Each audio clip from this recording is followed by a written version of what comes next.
இன்னைக்கு காலையில எடுத்த உடனே கொளுத்தி போடுற மாதிரி பிக் பாஸ் ஒரு டாஸ்க் கொடுத்தாப்ல. எத்தனை பேர் இந்த டாஸ்க பார்த்து செம காண்டானீங்க? எஸ்பெஷலி மாயா, பூர்ணிமா, விஜய் வர்மா இவங்க பேசுறத பார்த்து எத்தனை பேர் காண்டானீங்க? நான்லாம் இவ்வளவு டென்ஷன் ஆகக்கூடிய ஆளே கிடையாது. ஆனா இன்னைக்கு பூர்ணிமா, விஜய் வர்மா பேசுனதெல்லாம் இருக்கு இல்லையா, வேற லெவல். அவங்களால தோல்வியை ஒத்துக்க முடியல, அது கிளியரா தெரியுது. சோ இந்த டாஸ்க்ல என்ன நடந்தது அப்படிங்கறத ஒன்னா பாத்திரலாம். பட் வீடியோக்குள்ள போறதுக்கு முன்னாடி வீடியோ பார்க்க வந்த எல்லாரும் மறக்காம லைக் பண்றேங்க. அது ரொம்ப முக்கியம். உண்மையிலேயே சொல்றேன், இதுக்கு முன்னாடி மாயா, பூர்ணிமாவை கமல் சார் கண்டிக்காம விட்டார் அப்படின்னா அவங்க மேல மக்களுக்கு இருக்கக்கூடிய வெறுப்பு அப்படிங்கிறது அதிகமாகும் அப்படிங்கறத 4வது வாரம் 5வது வாரம் டைம்லயே நம்ம சொல்லியிருந்தோம். பட் அதை யாருமே கண்டுக்கல. உண்மையாவே அவங்களை இன்னும் வளர்த்து விட்டாங்க.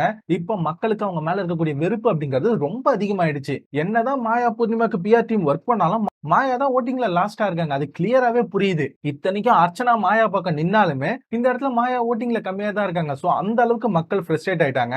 எஸ்பெஷலி நேத்து நடந்த டாஸ்க்கு அப்புறம் இன்னும் காண்டாயிட்டாங்க. இந்த டைம்ல மாயாவோ நிக்சனோ எவிக்ட் ஆனாங்கன்னு வச்சுக்கோங்களேன், வெளில வந்தாங்க அப்படின்னா ரியாலிட்டியா அவங்களால சுத்தமா தாங்க முடியாது. அதான் உண்மை. இன்னைக்கு காலையில கூட அவங்க அட்ராசிட்டி வேற லெவல்ல இருக்கு. பிக் பாஸ் ஒரு டாஸ்க் கொடுக்குறாப்ல. ஒண்ணும் இல்ல, நேத்து நடந்த டாஸ்க்ல நீங்க என்ன ஸ்ட்ராட்டஜி யூஸ் பண்ணீங்க, யாரு சரி யாரு தப்பு அப்படிங்கிற மாதிரி நீங்களே அடிச்சுக்கங்கடா அப்படிங்கிற மாதிரி ஒரு டாஸ்க கொடுத்துட்டாப்ல. வழக்கம் போல இந்த இடத்துல மணி, ரவீனா இவங்க எல்லாருமே எடுத்து அவங்க பண்ணதை சொல்றாங்க. நேத்து நடந்தது அப்படியே சொல்றாங்க. அவங்க தான் டீமா தான் விளையாண்டா அப்படிங்கறத ஒத்துக்கிட்டாங்க. ஆனா அவங்களுக்காகவும் விளையாண்டா அப்படிங்கிற மாதிரி தான் ஓவராலா எல்லாருமே சொன்னாங்க. ஆனா விஷ்ணு, மணி, தினேஷ் இவங்க எல்லாம் ஜெயிச்சத இந்த சைடுல இருக்கவங்களால ஒத்துக்கவே முடியாது. இன்ஃபேக்ட் இந்த சைடு இருக்க எல்லாரும் பேசிடுவாங்க. ரவீனா பொண்ணு ஒரு வார்த்தை விட்டுருச்சு, கவுண்டர் அட்டாக் பண்ண நீங்க போலியா அப்படிங்கிற மாதிரி ஒரு வார்த்தை விட்டுருச்சு. உடனே நிக்சனுக்கு கோவம் பொத்துட்டு வருது. அப்படிலாம் சொல்லாத, எங்களை டீம் அப்படின்னு சொன்னா நீயும் டீம் தான் அப்படிங்கிற மாதிரி இவர் பாட்டுக்கு பொங்கி எழுறாரு. நிக்சன் டீம் தான் அப்படிங்கறத யார் அவர் தலையில அடிச்சு சொல்லுவாங்க அப்படின்னு தெரியல.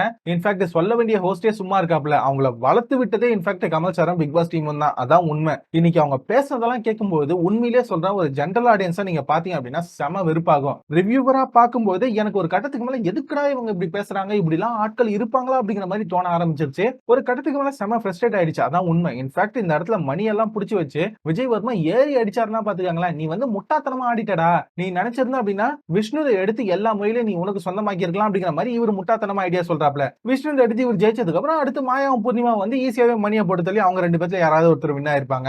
அதான் நடந்திருக்கும். அது வேணாம் அப்படிங்கிறதுக்காக தான் மணி வந்து விஷ்ணு கூட சேர்ந்து இந்த கேம் விளையாடினாப்ல. அது புரியாம விஜய் வர்மா இந்த இடத்துல சொம்பு தூக்கலாங்க. ஜெயண்ட் சைஸ் அண்டான்னு ஒண்ணு இருக்கும் இல்லையா, அதை தூக்கிட்டு இருக்காப்ல இந்த இடத்துல மாயா, பூர்ணிமாக்கு. உண்மையை சொல்லணும் அப்படின்னா இந்த டாஸ்க் நடக்கிறப்போ மாயா அந்த அளவுக்கு அதிகமா வார்த்தை விடல. பூர்ணிமா, விஜய் வர்மா, நிக்சன் இவங்க தான் நாங்க தான் ரைட் அப்படிங்கறத ப்ரூவ் பண்ற மாதிரி இந்த இடத்துல பேசிக்கிட்டு இருக்காங்க. ஏன்னா மாயா அவங்க வேலையை தெளிவா செட் பண்ணி வச்சிட்டாங்க. எனக்காக பேசுறதுக்கு என்னோட அடிமைங்க இருக்குடா, போய் பேசுங்கடா அப்படிங்கிற மாதிரி அனுப்பிவிட இவங்க எல்லாம் அநியாயத்துக்கு பேசுறாங்கன்னு வச்சுக்கோங்களேன். ஆனா தினேஷ் எல்லாம் பெருசா கண்டுக்கவே இல்லை. என்ன வேணா வளரிட்டு போ, உனக்கு என்னப்பா, நீ பைத்தியம் அப்படிங்கிற மாதிரி அவர் பாட்டுக்கு போயிட்டாப்ல. டாஸ்க் முடிஞ்சதுக்கு அப்புறமும் மணியவும் சரி ரவீனாவையும் சரி கூப்பிட்டு வச்சு பூர்ணிமாவும் விஜய் வர்மாவும் மண்டே கழுவுறாங்க. மணியால ஒரு கட்டத்துக்கு மேல தாங்க முடியல. டேய், நீ சொன்ன மாதிரி நான் அப்படின்னா கடைசியில நான் அவுட் ஆயிடுவேன். நான் கடைசியா விஷ்ணுவை போடுறதான் பிளான். ஆனா நான் போய் பார்க்கும்போது என்னோட முயல அவன் எடுத்துட்டான். சோ அதனால நான் தோத்துருவோம் அப்படின்னு தெரிஞ்சுதான் நான் வந்தேன் அப்படிங்கிற மாதிரி இவர் சொல்றாப்புல. விஜய் வர்மா கேட்கவே இல்லை. அதுவும் இந்த இடத்துல அர்ச்சனாலாம் இடம் மாறி இருப்பாங்க அப்படிங்கறது யாருமே எதிர்பார்க்கல. அவங்க என்ன சொல்றாங்க அப்படின்னா, நீங்க இந்த கேம்ல ஜெயிக்கலாம், ஆனா மக்கள் பார்வையில நீங்க தோத்து இருப்பீங்க. இந்த கேம்லயே தோத்தாலும் நீங்க நேர்மையா விளையாண்டீங்க அப்படின்னா மக்கள் உங்க பக்கம் நிப்பாங்க அப்படிங்கிற மாதிரி இவங்க ஒரு புரியாம பேசிட்டு இருக்காங்க. உண்மையிலேயே அது செம கடுப்பா இருக்கு. அர்ச்சனா இப்படி மாறுவாங்க அப்படிங்கறது யாருமே எதிர்பார்க்கல. இதுக்கு முன்னாடி விசித்ரா வந்து மாயா பக்கம் போனதுக்கு காரணம் கமல் சார் அப்படின்னு சொன்னோம். ஆனா அர்ச்சனா இந்த வாட்டி அவங்க பக்கம் போனதுக்கு ஒரு முக்கியமான காரணம் அவங்க அப்பா. உள்ள வந்ததுக்கு அப்புறம் விசித்ராவெல்லாம் நீ இந்த மாதிரி எதிர்த்து பேசக்கூடாது அப்படின்னு சொன்னாங்க இல்லையா, அப்ப போய் விசித்ரா கிட்ட சாஞ்சவங்க தான் மாயா கேங்ல ஐக்கியம் ஆயிட்டாங்க. மாயாக்கும் அது புரியுது. கொஞ்சம் கொஞ்சமா அர்ச்சனாவை அவங்க வலையில விழ வைக்கிறாங்க. அர்ச்சனா கிளியரா மாட்டிட்டாங்க. அவங்க வாயை வச்சு இது கம்முன்னு இருந்தாலே அவங்களுக்கு ஜெயிக்கிறதுக்கு நிறைய வாய்ப்பு இருக்கு. ஃபைனல் வரையும் போயிடுவாங்க, அது வேற விஷயம். ஆனா அவங்க பேரை கெடுத்துக்காம வெளில வரணும் அப்படின்னா மாயா கூட கொஞ்சம் அடங்கி இருக்கணும். அவங்க கூட பேசாம இருக்கிறதே உங்களுக்கு நல்லது. இன்ஃபேக்ட் இந்த குரூப் கேம் ஃபர்ஸ்ட் ஆரம்பிச்சதே மாயா, பூர்ணிமா, நிக்சன் தான். இவங்க எல்லாம் பேசி வச்சுக்கிட்டு தான் ஆடினாங்க. இன்ஃபேக்ட் விசித்ரா எல்லாம் கேட்பாங்க யார் பிளாக் எடுக்கணும் அப்படிங்கிற மாதிரி. அதெல்லாம் யாரும் கேட்கல. ஆனா இந்த சைடு இவங்க விளையாண்டதை மட்டும் கேட்கறாங்க. ஆக்சுவலா இது டீம் கேம் தான். லக் பேஸ்ல அமைஞ்ச டாஸ்க். இதை டீமா விளையாண்டா மட்டும் தான் ஜெயிக்க முடியும். இல்ல அப்படின்னா தினேஷ் சொன்ன மாதிரி நாமத்தை போட்டு போக வேண்டியதான். ஆனா இந்த இடத்துல பூர்ணிமா பேசுறதை பார்த்து மணி காண்டாயிட்டாப்ல. போயிட்டு விஷ்ணு கிட்ட புலம்பிக்கிட்டு இருக்காப்ல. ஏன்டா சுத்தி வளைச்சு அதே தாண்டா பேசிக்கிட்டு இருக்காங்க அப்படிங்கிற மாதிரி இவர் காதுல கேட்க முடியல அப்படிங்கிற மாதிரி உட்காந்துட்டாப்ல.